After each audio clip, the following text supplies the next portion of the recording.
আমার মনে হয় যে সবগুলো বক্তব্য কেন জানি মনে হয় খুব আমার কাছাকাছি কথাই ছিল। সো আমি আর রিপিট করতে চাই না, বরং আমি ওনার সমস্ত বক্তব্যগুলোকে এন্ডোর্স করছি। কারণ এই মার্কেটটি স্বাভাবিকভাবে উনি ওনার বক্তব্যে কিন্তু চমৎকারভাবে বলেছেন, অনেকগুলো ভালো কিন্তু গুণ এই মার্কেটে ইতিমধ্যে এস্টাবলিশড হয়েছে, এটা আমরা কেউ অস্বীকার করতে পারবো না।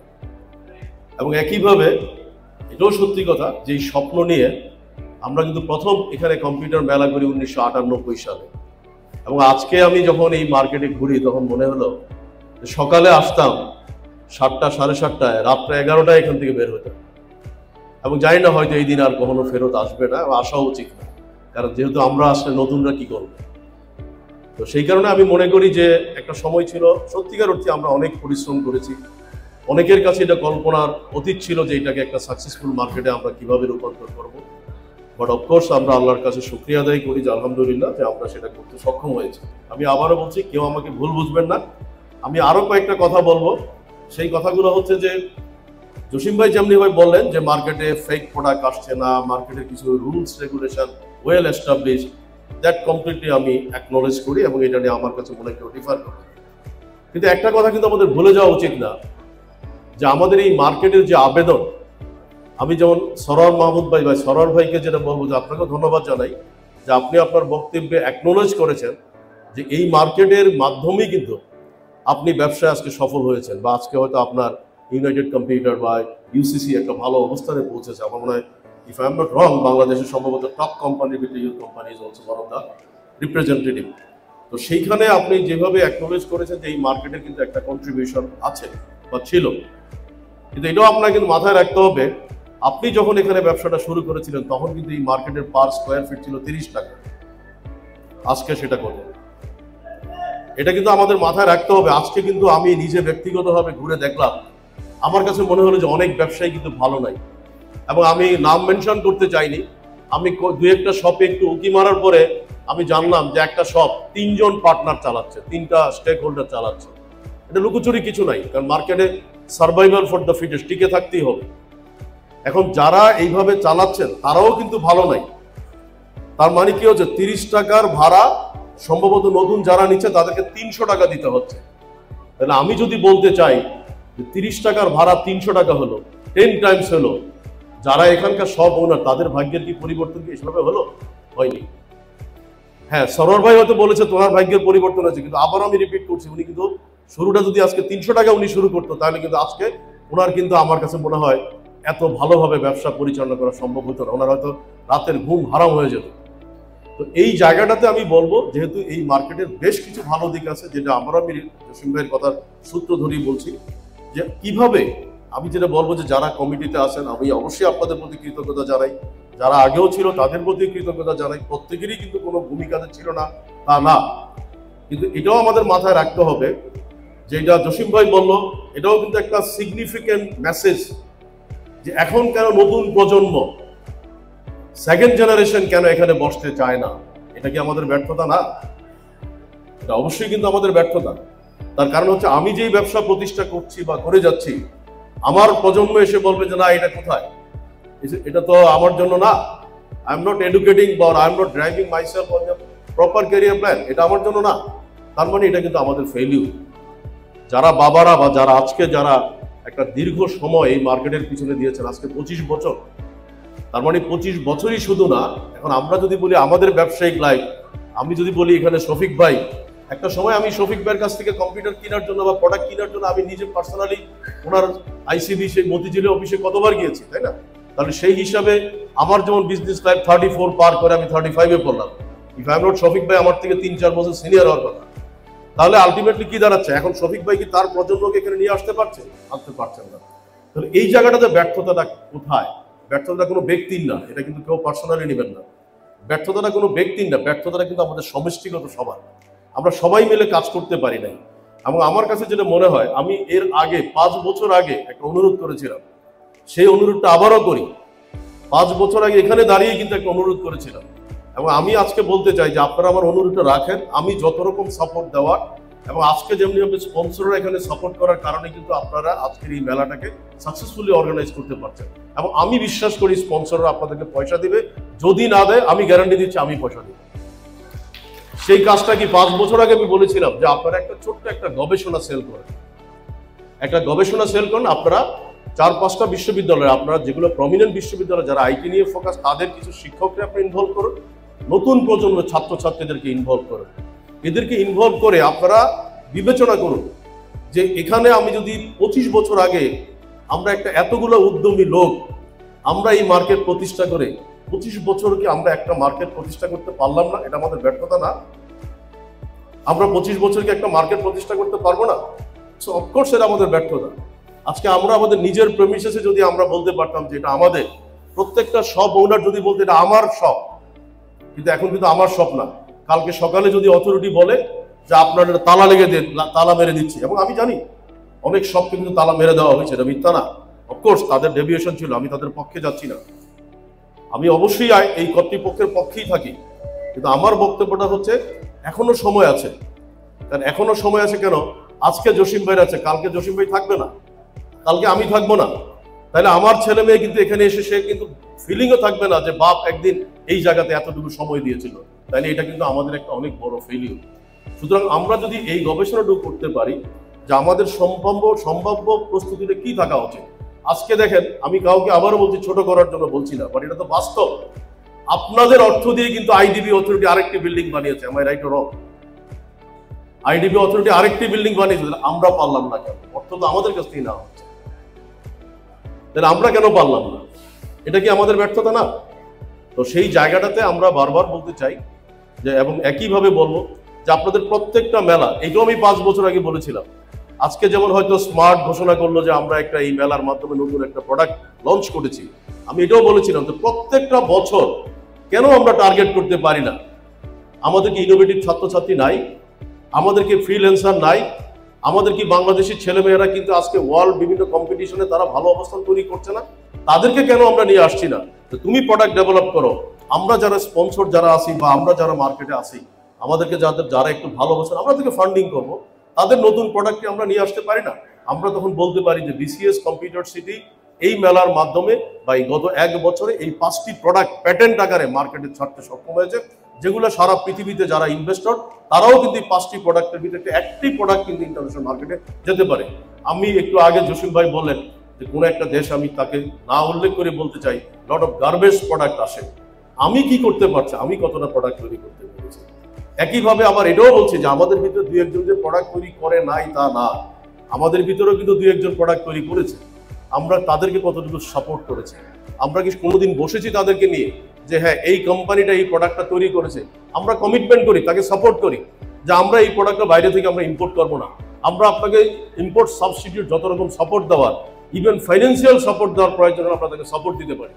আমি রিসেন্টলি ডিসিএস এর, আপনারা জানেন যে আমরা একটা ক্রান্তিকাল সময়ে কথা বলেছিলাম, সেখানেও আমি একই কথা বলেছিলাম, আমরা যেই কোম্পানিগুলো আমাদের আছে, প্রসপেক্টিভ কিছু কোম্পানি আছে, সেই প্রসপেক্টিভ কোম্পানিগুলোকে কিন্তু আমরা সবাই মিলে যদি আমরা তাদেরকে ফ্রন্ট লাইনে নিয়ে আসি, আমরা যদি, আমি সেদিনও বলেছি না আজকেও বলি, 10টা-20টা কোম্পানি যদি পাবলিক লিস্টেড কোম্পানি বাংলাদেশে আইটিতে হয়, আপনি আইটিতে কেন আপনাকে ট্যাক্স ফি দিতে? সরকার দিতে বাউল। কারণ আমরা চোখ খুলে দেখাবো যে আপনার এই এতগুলো কোম্পানি থেকে আমরা সরাসরি কন্ট্রিবিউট করছি জিডিপিতে বা ট্যাক্সে এত টাকা, আপনি কেন দিবেন না আমাদেরকে ট্যাক্স ফি? কিন্তু আমরা তো সেটা করতে পারছি না। তো সেই জায়গাটা তো আমি বলবো যে বিসিএস কম্পিউটার সিট, আমি জানি তাদের কিছু সীমাবদ্ধতা আছে, যেটা একটু আগেও সব বক্তাই বললেন যে এখানে সকালে ওপেন করার পরে যারা স্টাফ থাকে তাদের সারাদিন টেনশন থাকে, আমার সেল করতে হবে, প্রফিট করতে হবে, ভাড়া না দিলে আইডিবি অথরিটি এসে আমার তালা মেরে দিবে। তো এই টেনশন নিয়ে কিন্তু একজন ব্যবসায়ী কিন্তু এক্সপ্লোর করা সম্ভব না, এটা আমি ব্যক্তিগতভাবে মনে করি। কারণ আমি একটি ছোট্ট উদাহরণ দিয়ে আমার কথা শেষ করব। আমি আশা করি যে এই উদাহরণটা আপনাদের ভালো লাগার কথা এবং আপনারা এখান থেকে মেসেজটুকু পাবেন। এটা আমার জীবনের একটা রিয়েল গল্প। আপনার নিশ্চয়ই মনে আছে 2007 সালে বাংলাদেশে জরুরি অবস্থা আসলো। জরুরি অবস্থা আসার আগ পর্যন্ত আমার বিজনেস কনসেপ্ট ছিল যে আমি সব ভাড়া বাসায় কিন্তু আমার সমস্ত কোম্পানিগুলি পরিচালনা করতাম। কারণ তখন ভাড়া ছিল মাত্র 10 টাকা অথবা 12 টাকা পার স্কোয়ার ফিট। জরুরি অবস্থা আসার পর আপনারা জানেন যে কেউ আর কালো টাকা সাদা করার স্কোপ নাই। ব্যাংকে টাকা রাখলে অথরিটি জিজ্ঞাসা করে যৌথ বাহিনী টাস্ক ফোর্স, এই টাকা কোথায় পেলাম? সুতরাং সবাই কি করলো, টাকাগুলো তারা জমিতে ইনভেস্ট করা শুরু করলো। আপনারা জানেন যে জরুরি অবস্থায় জমির দাম বহু করে বেড়ে গেল। আমি যেই সব বিল্ডিংগুলোতে ভাড়া থাকি, ইভেন আমার ড্যাফোডিল কম্পিউটার সহ, আমি ওই বিল্ডিংটার 1 তলা 2 তলা 3 তলা 4 তলা 4টা ফ্লোর আমি আমার নিজের খরচে করেছি, নট এ সিঙ্গেল পেনি তারা ইনভেস্টমেন্ট করছে যিনি ল্যান্ডলর্ড। কিন্তু জরুরি অবস্থা আসার পরে সেই ল্যান্ডলর্ড এসে আমাকে বলল, আপনি 10 টাকা ভাড়া দিচ্ছেন, আমরা আপনার প্রতি কৃতজ্ঞ, আপনি আমাদেরকে হেল্প করেছেন, বাট এখন আমাদেরকে 40 টাকা ভাড়া না দিলে আমরা আপনাকে 2 মাসের নোটিশ দিচ্ছি। তখন আমার ঘুম ভাঙল। একইভাবে আমি বিশ্ববিদ্যালয় পরিচালনা করছি, যেই বিশ্ববিদ্যালয়ে উনি আমাকে বললো 80 লাখ টাকা দিলে আপনি 4টা ফ্লোর আমি আপনাকে দিয়ে দেবো, আপনি আস্তে আস্তে বাদ বাকি টাকাগুলো দিয়ে দিবেন। আমি ভাবলাম যে আমি 12 টাকা স্কোয়ার ফিট দিচ্ছি, আমি কি করে এত দরকার কি এত টাকা ইনভেস্টমেন্ট করবো। আমি কিন্তু সেখানেও সে একই কাজই করলাম, বিল্ডিং ভাড়া নিলাম। ওই বাড়িওয়ালা এসেও কিন্তু আমাকে বলল যে আপনি যদি 45 টাকা না করেন তাহলে আপনাকে বিশ্ববিদ্যালয় হিসাবে আমরা সময় দিচ্ছি 6 মাস, আপনাকে ছেড়ে দিতে হবে বিল্ডিং। আমরা কি অপেক্ষা করব?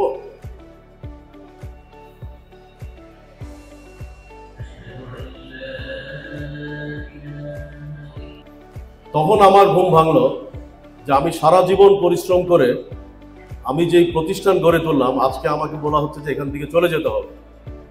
তো এখন 2007 সালেও আমার বয়স যেহেতু তখনও মনে হয় যে স্পিরিট ছিল, এখন তো স্বাভাবিকভাবেই ইচ্ছা করলে অনেক কিছু পারবো না।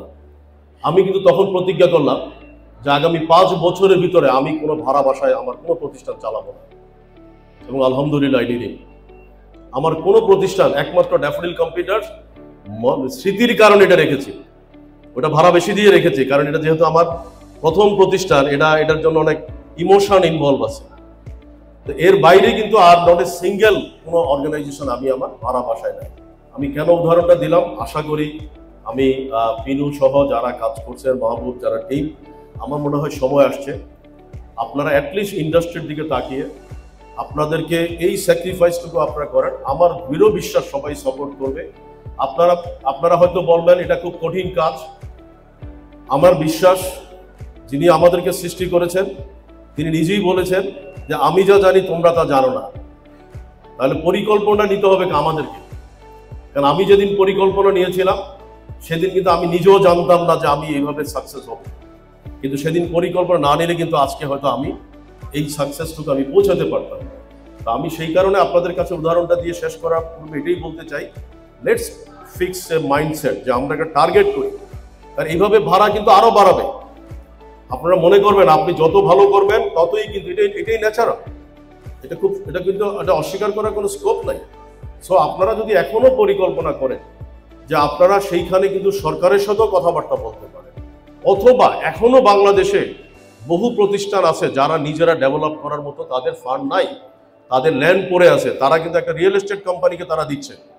তা আমরা সেখানে একটা রিয়েল এস্টেট কোম্পানি ভূমিকা নিয়ে যদি বিসিএস এর তো সেই পরিমাণ গ্র্যাভিটি আছে মার্কেটে, বিসিএস কম্পিউটার সিটি আপনারাই কিন্তু ইতিমধ্যে আপনাদের বক্তব্য সবাই বলেছেন, জসিম ভাই খুব ইলাবোরেটলি বলেছেন, এই reputation BCS computer city develop করেছে। আমি বিশ্বাস করি বাংলাদেশে লট অফ ল্যান্ড ওনার আছে যাদের ধানমন্ডি বলেন, গুলশানে বলেন, 20 কাঠা 40 কাঠা 60 কাঠা জায়গা আপনারা অনায়াসে ম্যানেজ করতে পারবেন। 50-50 পার্টনারশিপে আপনারা সেখানে তাদের সাথে যদি আসেন, 50% ওনারা ওন করবে, 50% আপনারা ওন করলেন। আপনারা আপনাদের লোকদেরকে কোনো বোঝা চাপাতে হবে না। আপনারা কিন্তু ব্যাংক থেকে আপনারা সিন্ডিকেট লোন পাবেন।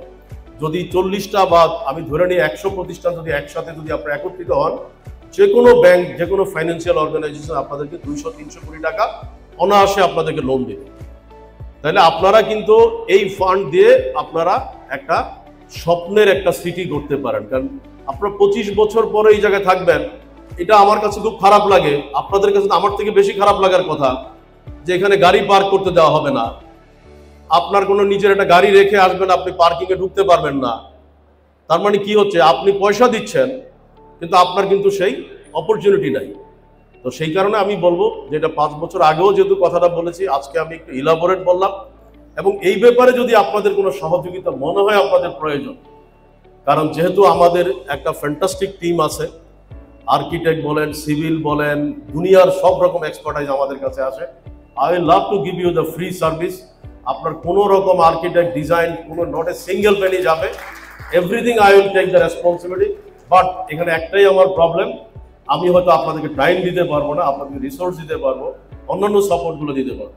কারণ আমিও কিন্তু সরোয়ার ভাইয়ের মতো বলতে চাই, আজকে হয়তো আমি অনেকগুলো প্রতিষ্ঠান ডেভেলপ করেছি, but of course if I am not starting daffodil computers in 1990, এবং সে একইভাবে একটা কম্পিউটার মেলার মাধ্যমে কিন্তু আমার জন্ম, শফিক ভাইয়ের মনে থাকার কথা 1994-তে কমট্রেড একটা মেলা করেছিল সেই স্যামস, সেই মেলার মাধ্যমে কিন্তু মানুষ আমাকে চিনে।